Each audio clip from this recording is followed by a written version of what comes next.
¿Cuánto tiempo tenemos? ¿Cuarto de hora? No, ¿20? ¿Cuánto? 20. Vale, pues muy bien. Abrimos un turno de palabras, preguntas. Ah, vale, si tú me dices, yo no lo veo, pero tú me dices si hay alguien online.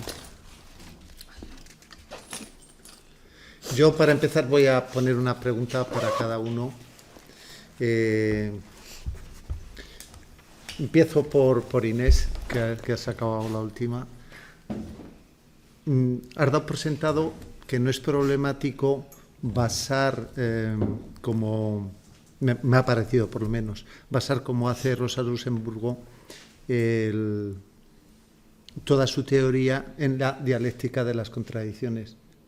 Pero ¿no te parece que es un aparato teórico hegeliano? Es difícil no llamarlo también idealista, como ella llama al otro, ¿no? Sí.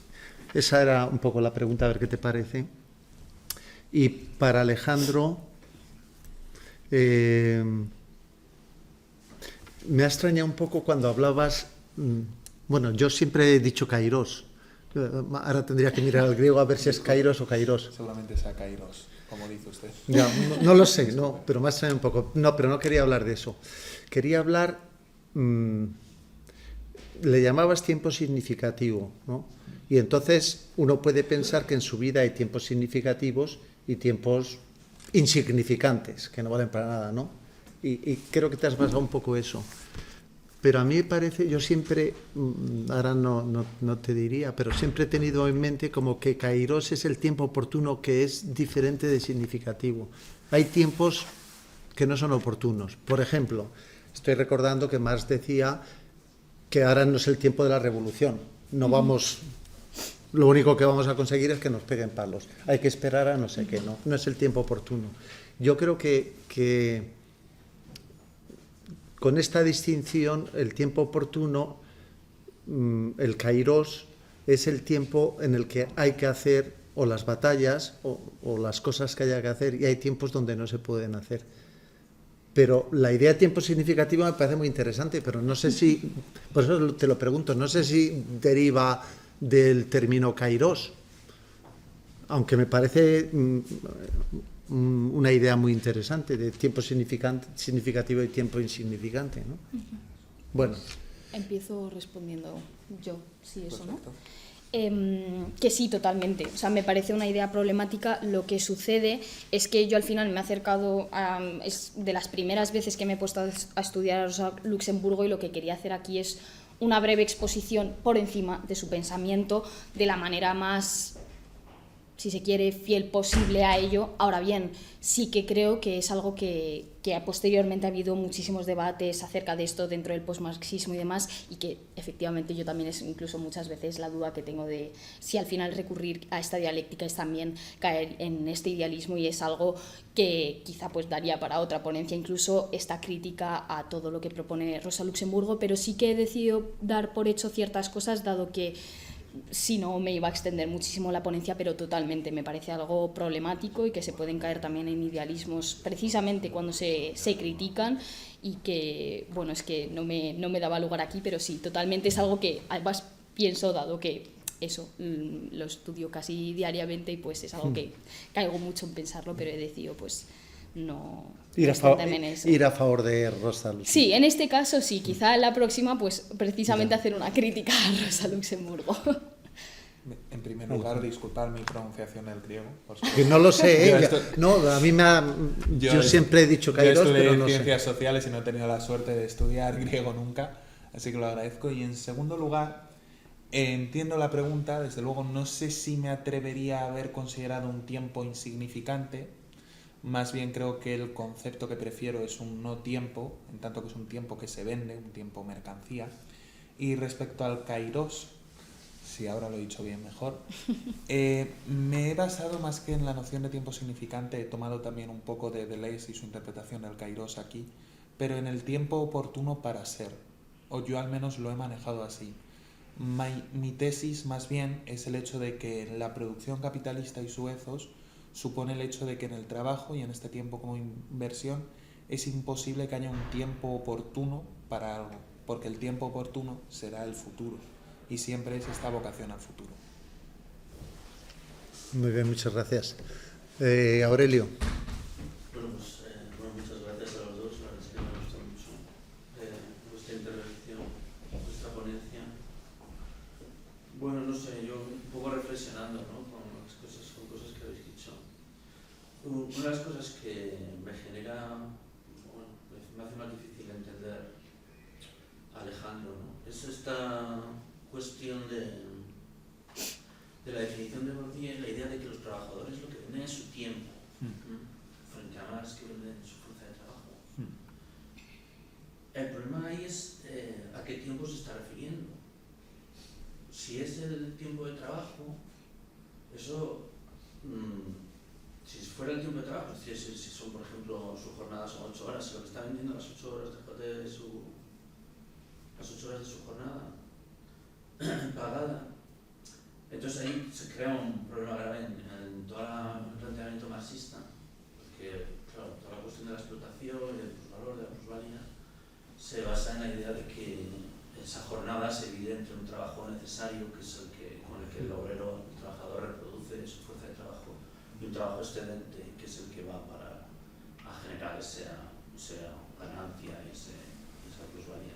Entonces, si estuviera vendiendo todo su tiempo de trabajo y estuvieran pagando por su precio, que es básicamente como trabaja Marx, esas cosas se pagan por su precio, entonces no habría plusvalor, no habría plusvalía. Pero también eso nos llevaría a esta cuestión que estás planteando de la ineficacia de medidas como, por ejemplo, la reducción del tiempo de la jornada laboral. Porque claro, si en la jornada laboral no se juega nada, porque ya se ha vendido todo el tiempo, entonces no hay nada que hacer, todo queda fuera. No digo que esté mal, o sea, es una reflexión, porque me parece que tu planteamiento apunta a algo que es importante, que es un poco el carácter de la abstracción en la que se convierte todo en estos momentos, ¿no?, en la economía, incluso el trabajo, ¿no?, que se convierte prácticamente todo el tiempo. Pero igual podría servir ahí, no lo sé, Virno, por ejemplo, Pablo Virno hace una distinción entre el tiempo de trabajo, que sería un poco el tiempo remunerado, y el tiempo de producción, ¿no? En la sociedad contemporánea lo que ocurre es que no solo trabajamos el tiempo en el que nos están pagando, que es un poco lo que tú eso estaba implícito en toda tu ponencia, ¿no?, sino que trabajamos mucho más allá de ese tiempo. Digamos, una de las características. Siempre ha ocurrido así, porque la fuerza de trabajo también tenía que reproducirse. Eso es una de las reivindicaciones de las feministas de mucho tiempo. Es decir, hay un trabajo detrás de la fuerza, de que pueda ir el trabajador a trabajar por la mañana, que es que esa persona tiene que, digamos, mantenerse viva, tiene que comer, etcétera, todo un trabajo de cuidados que se ocupa a la mujer. Entonces, esta distinción entre tiempo de trabajo y tiempo de producción quizás ayudarían a entender un poco eso, no lo sé, eso es un poco una... Entonces, quizás Bourdieu está diciendo que cuando él habla del tiempo, está uniendo esos dos conceptos, no sé, bueno, ahí me parece que hay como un hueco. Luego también la idea misma de que el tiempo sea una mercancía se me genera complicación, porque el tiempo que sea mercancía, realmente el tiempo que es mercancía es el dinero. O sea, el dinero es el tiempo que se ha hecho mercancía, porque es la abstracción pura de cualquier producto, ¿no? El dinero no es más que todo lo que puedes comprar con ese dinero.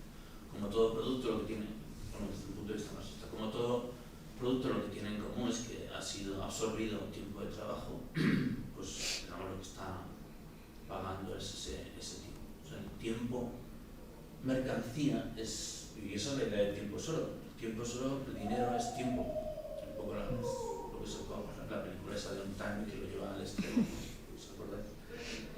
Bueno, eso como una reflexión así, cómo resolver esa cuestión sobre todo del tiempo de trabajo y del tiempo que es de no trabajo, o sea, que no es remunerado, pero sigue siendo tiempo de producción, ¿no? Eso para eso. Y para Inés un poco, bueno, yo creo que ya lo has apuntado. Yo como vengo desde la tradición marxista y desde Laclau y Cantamuf y luego Balibar, luego Negri y todos estos, realmente plantean esta división tan fuerte de Luxemburgo entre la reforma y la revolución y básicamente la rompen, ¿no? Que no tiene sentido hacer esa división tan fuerte. Se recupera Bernstein, por ejemplo, Balibar se reclama todavía de Bernstein. O sea, hay como una vuelta a replantear, sobre todo a replantear quizás las tres tradiciones obreras, ¿no? Sería el anarquismo, el reformismo y la base más bolchevique, más revolucionaria, para intentar encontrar nuevas vías, ¿no? Sobre todo a partir, ya digo, de los años 80. Entonces, luego, ¿cuál es el problema aquí? Pues yo sigo viendo un poco el problema de los dos. O sea, no sé si se puede hacer política si no tienes la posibilidad de hacer reivindicaciones concretas, ¿no? Por ejemplo, como la jornada laboral, porque ha surgido, pero bueno, cualquiera que pueda surgir, ¿no? Y que eso es importante, y que una cosa no tiene por qué ir reñida con la otra. ¿No? Bueno, porque luego además también hay una concepción ya de la historia, que es lo que contaba también Javier, que ya no es la que se tenía en la época, ya no se tiene una concepción de la historia como una historia, como un proceso que sea predecible. O sea, ya todos sabemos que la historia es un futuro que nadie puede predecir, por tanto, lo que podamos hacer son propuestas, son hipótesis, no podemos trabajar ya con ideas, digamos, de esto va a ocurrir o al fin se derrumbará el capitalismo, no se derrumbará, eso nadie lo sabe ni se puede. Bueno, veo que por el tiempo nos faltarían 3 o 4 minutos. Así que pido un poco rapidez. Si quieres, si Nacho hace unas preguntas y luego contestáis a todo. Vale. Vale, sí. Yo la verdad que tanto en las cuestiones a Alex como en las cuestiones a Inés, en la misma línea un poco ya problemática que ha definido Aurelio, ¿no? En primer lugar, para Inés, en relación a este particular diálogo que planteas entre Bernstein y Luxemburgo, me surge la cuestión de que plantea la posterior crítica posmarxista, ¿no? Y cómo, digamos, pues alteraría un poco lo que respectivamente proponen. Desde el posmarxismo, especialmente pues el de aquel que se expresa a través de la publicación del socialismo barbarie, que precisamente refiere a la propia Rosa Luxemburgo como hito. Uno de los, digamos, pilares críticos en los que se sostiene esa propuesta es en que efectivamente la revolución, digamos, no puede definirse, es decir, no puede plantearse desde la consecución tanto de unos objetivos ideales, es decir, como si desde el concepto aspirásemos a transformar la realidad, sino que más bien debería ser una progresiva revolución misma de la propia actitud revolucionaria. Es decir, que en ningún momento puede alcanzar una cristalización que devendría dogma, porque además estaría condenada al fracaso, ¿no? Toda vez que perdiera de vista esas condiciones materiales a las que precisamente la actitud revolucionaria arraiga. Entonces esto, por un lado, quería consultarte cómo entiendes que afecta tanto a lo que propone a la visión de Luxemburgo como a la de Bernstein. Y en relación a lo que tú has propuesto y tú has explicado, Alex, en una ponencia que la verdad que tiene 1000 zonas, es de una densidad en ese sentido muy rica, pero bueno, pues lógicamente como le pasa a Aurelio, claro, deja igual muchas zonas de interrogación. Me ha parecido súper lúcido que efectivamente refieras a esa transformación del hábitus, ¿no? Y esa propuesta, por ejemplo, de transformar la educación de instituto, me parece de una lucidísima concreción, es decir, valiente y sensata. Pero claro, cuando hablamos de reformulación del hábito, y en relación a lo que estaba ya expresando Aurelio, el trabajo en la actualidad ya no creo que admita, al menos no de forma exclusiva, una mensuración cuantitativa en relación al tiempo, al menos tal y como lo concebimos, sino que efectivamente muchas veces el trabajo funciona por clics, es decir, por desempeñar una tarea durante un tiempo que en ocasiones es muy breve. Pensemos en la ganancia que ejecutan los influencers, ¿no? Donde 30 segundos están cargados de un potencial de beneficio, es decir, ese trabajo no puede ser medido, digamos, en el tiempo ordinario, sino en un tiempo cualitativo que afecta a otras formas de capital y a otras formas de capitalización que refieren sí a, ¿cómo decirlo?, a otra serie de elementos y dimensiones que van implícitas en la realidad social. Y por eso me parece lúcido que tú refieras a decir, lo que hay que cambiar es el hábitus. Ahora bien, el hábitus me parece que no solo habría que cambiarlo, no solo habría una transformación en lo que refiere a la educación, sino otras múltiples dimensiones, quiero decir, que tienen que ver con el prestigio, con la reputación, con las redes sociales en el sentido no digital del término. Y claro, ¿cómo hacemos eso? Es decir, ¿cómo se puede aspirar a una alteración multidimensional de esos hábitos? Es decir, ¿qué potencia o qué virus, digamos, puede pensarse para inocular en todas esas redes multidimensionales que efectivamente promueva una alteración más o menos consciente de esos hábitos? Vale, puedo empezar yo. Bien, yo creo que a ambas preguntas se responde primero de todo definiendo el tiempo en Bourdieu, que es básicamente el producto de toda sociedad, es decir, el tiempo es una producción social, no algo objetivo y que podamos agarrar, como sería Newton, por ejemplo. Y el trabajador, evidentemente, lo que ofrece es su tiempo, pone todo su tiempo o, citando textual a Bourdieu, lo invierte. La distinción me parece muy oportuna entre el tiempo de trabajo y el tiempo de producción, y yo ahí añadiría el hecho de que la teoría del capital de Bourdieu resuelve estas cuestiones a la perfección. Al dividir el capital entre capital económico, capital social y capital cultural, se está creando una triple distinción que ayuda a ver cómo el tiempo se invierte en los tres puntos. El capital económico, todo teórico marxista o postmarxista lo entiende a la perfección y de ahí esa equivalencia tiempo-dinero como mercancía. Sin embargo, los otros dos capitales, apuntando un poco a ambas preguntas, son algo más complejos, son menos intuitivos, pero en su pregunta, por ejemplo, Nacho ya ha apuntado el tema de los influencers. ¿Cómo es posible eso? Porque poseen un capital social enormemente amplio. De hecho, las redes sociales ahora mismo son el método principal de acumulación de capital social.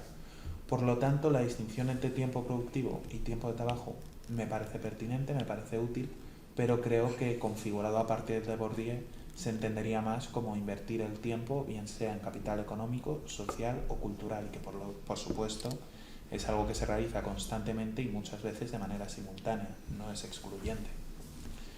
Por otro lado, respecto a las reformas posibles, la verdad es que es una pregunta amplia el cómo reconfigurar el hábitus, pero yo diría, quizá en una línea más revolucionaria, que el capital cultural es mucho más susceptible a su acumulación en tanto de organizaciones obreras y distintos sindicatos y organizaciones estudiantiles, por supuesto, en tanto que suman su capital cultural y prestigio para tener una mayor influencia. Considero que la educación es la base, Bourdieu también lo dice, pero yo me estaba centrando más en este caso en la jornada laboral. Sin embargo, para lo que propones, yo creo que es también muy pertinente el hecho de seguir haciendo movimientos que puedan concienciar a todo el mundo y intentar tirar de capital cultural y sobre todo capital social, dado que el capital económico para muchos de los revolucionarios es algo que no se posee. ¿Se puede reestructurar el hábitus? Sí, de una manera más lenta. Las redes sociales, de hecho, son quizá la muestra más rápida de la velocidad que puede tener un hábitus para cambiar. Cómo cambian las costumbres, lo normal, quizá incluso la forma de hablar ahora mismo, y creo que es una herramienta que se puede usar muy fecundamente a la hora de plantear una revolución. Y bueno, yo respondiendo a Aurelio y a Nacho, a ver, yo al final he planteado esta contraposición entre reforma o revolución de manera tan radical como la plantea Rosa Luxemburgo, porque en realidad tampoco podía plantearla de otra manera, de manera descafeinada para hablar de Rosa Luxemburgo. No iba a ponerme a hablar de medias tintas, ya que al final eso es de las primeras veces que me acerco a su pensamiento y demás, de ponerme a hincar codos a estudiarla, y quería ser lo más fiel posible a lo que ella plantea. De la misma manera, igual que ha mencionado antes Javier, pues al final la revolución no se puede dar en cualquier circunstancia, y esto es lo que vemos tras repensar a Luxemburgo en la tradición postmarxista. Al final se recuperan ciertos debates y al final lo que tenemos que atender es a las circunstancias concretas que se dan ahora. Quizá no se debe contraponer de esta manera reforma o revolución, es decir, se ha de seguir luchando por reducir la jornada laboral, la edad de jubilación y cuestiones de esta manera, la subida de salarial y demás, pero lo que sí que es cierto es que al final a mí lo que me parecía interesante en Luxemburgo también es que ella, la crítica que hace a la reforma, entendiendo quizá toda esta necesidad histórica de la teoría del derrumbamiento, es que si acudimos a estas reformas, al final estas lo que harán es disminuir las contradicciones que están presentes en el sistema, y eso hará que al final no se aprecie esa necesidad histórica del socialismo como ella sí que puede entender que hay detrás del socialismo científico. Y ahí quizá también entra la cuestión idealista, que quizá pues efectivamente se ha de repensar a Rosa Luxemburgo en estos términos y que al final, pues eso, en la historia como en la economía tampoco hay leyes naturales y se ha de atender a la circunstancia que nos acontece y de ahí repensarla y ver cómo podemos recuperar todos estos debates. Entonces, nada, no sé si he respondido. Sí. Muy bien, muchas gracias a los dos.